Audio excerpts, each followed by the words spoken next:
Hello everyone, and welcome to Pride and Perseverance. In this show, we get a closer look into how Hofstra students and faculty have assimilated on campus and pushed through despite the looming COVID-19 pandemic. I'm your host, CJ Columbaris, and today we are getting an inside look at how Hofstra students have been adjusting to school during COVID.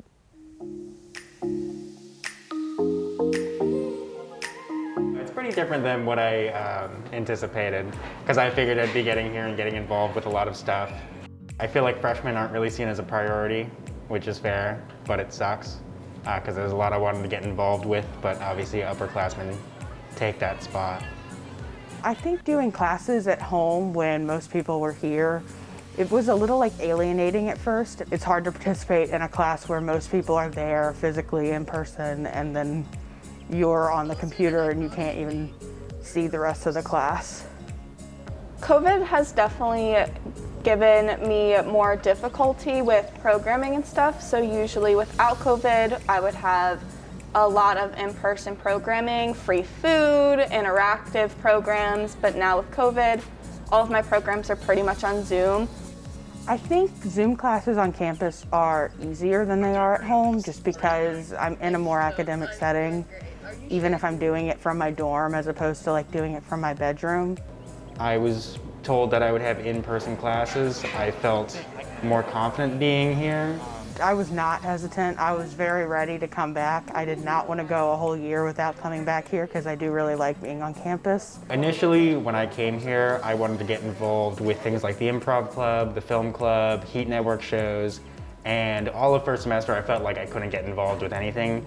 Now I feel like they've opened themselves up a little bit more. With the challenges of COVID, connecting with my residents has been a little difficult, but I usually like to either sit down in the lounge within our capacity and say hi to everybody as they walk in, try to get to know them, say hi to them outside of the house. I'm just really happy to be able to be back. That was probably like what I was really looking forward to when I was at home, knowing that I'd be able to finally come back. And I feel like I'm optimistic about next semester.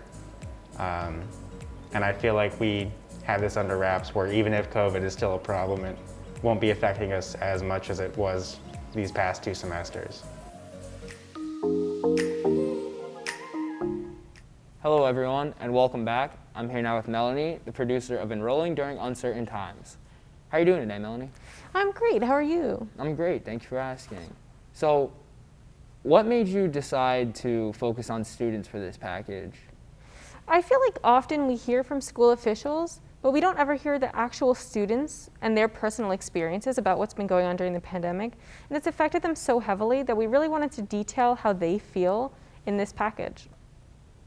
And what would you say the biggest thing you learned was from speaking with both freshmen as well as returning students? I think everyone collectively really wants to return to campus to the full extent that we used to have it. Upperclassmen really want to return to that experience before they have to leave and to be with their friends in person once again and to connect with professors. And I think underclassmen really want that introductory experience onto campus where they'll be able to meet people and assimilate. And right now I don't think they have that and they feel a little lost. So what are you hoping will change in the upcoming semesters that'll maybe make life a little more normal again? In the upcoming semesters, I hope that this campus will have life once again and that we'll be able to return to classes in person, whether that be for half of the time or most of the time. So freshmen finally get to experience those connections with professors and students and to become one with this campus. And that upperclassmen will also be able to return to campus once again and do events before they have to leave. Well, that's all the time we have today. Thank you, Melanie, for joining me. I'm CJ Columbaris, and tune in next time for another segment of Pride and Perseverance.